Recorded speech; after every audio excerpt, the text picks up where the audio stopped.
A research project at the University of Melbourne's Faculty of Architecture, Building and Planning is exploring ways to better incorporate sustainable design thinking and practice into buildings and city spaces. The project is a joint venture between university experts and industry representatives, which looks at different ways in which sustainability can be part of the construction process, what the benefits of including sustainable elements are, and what barriers prevent its wholesale adoption. The City of Melbourne is very interested in getting more greenery into private industry projects. The industry told us that their main concerns were things like costs, maintenance, the ability to keep it looking great, and really the return of investment for them. Dr Hess said the roof of Origin Energy's Collins Street, Melbourne office is a great example of different ways in which industry can act and think sustainably. We have a private industry that have invested in their staff by having a green roof space. But they've also thought about things like maintenance and keeping the costs down. So we have low maintenance plants, but what's really low maintenance is that they've combined the real plants with the turf. And what this artificial turf does is it means it'll always look green, it always looks pretty, but it doesn't use a lot of water. It also, surprisingly, reduces the urban heat island effect. So if we had concrete here, it would absorb that heat, and that heat would re-radiate and make the place more uncomfortable. Whereas this actually absorbs some of that heat and reflects a lot of it, and the plants use it for their growing and so forth, and so that reduces the urban heat island effect.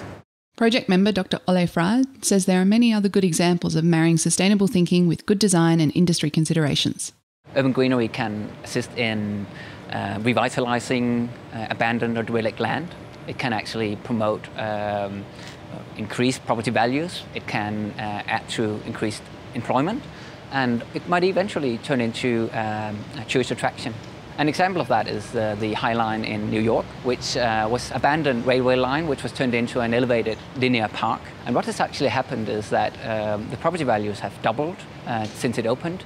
Dr Frade says changes in policy and thinking are integral to developing more sustainable infrastructure locally.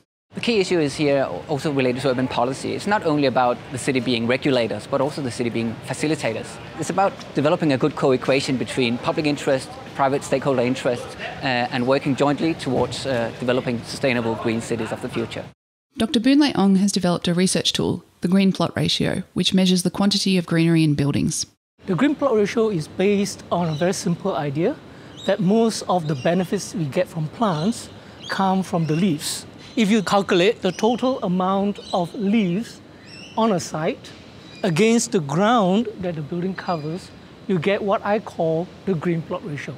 Knowing the amount of greenery on a building, we are then able to estimate the benefits of that greenery with regards to that building. We would then be able to calculate how much transpiration the plants are doing on the building, how much air is being cleaned through the leaves, how much heat is absorbed by the leaves, how much shading is provided by the leaves.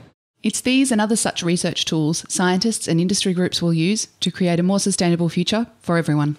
I'd love to see a lot more greenery in the cities, because if we have greenery around us, we're more productive, we're healthier, we feel more active, we want to go for walks more. These are all things that make a city more livable, and so bringing greenery in is not only healthy for us, it's good for the environment, seems a win-win for me.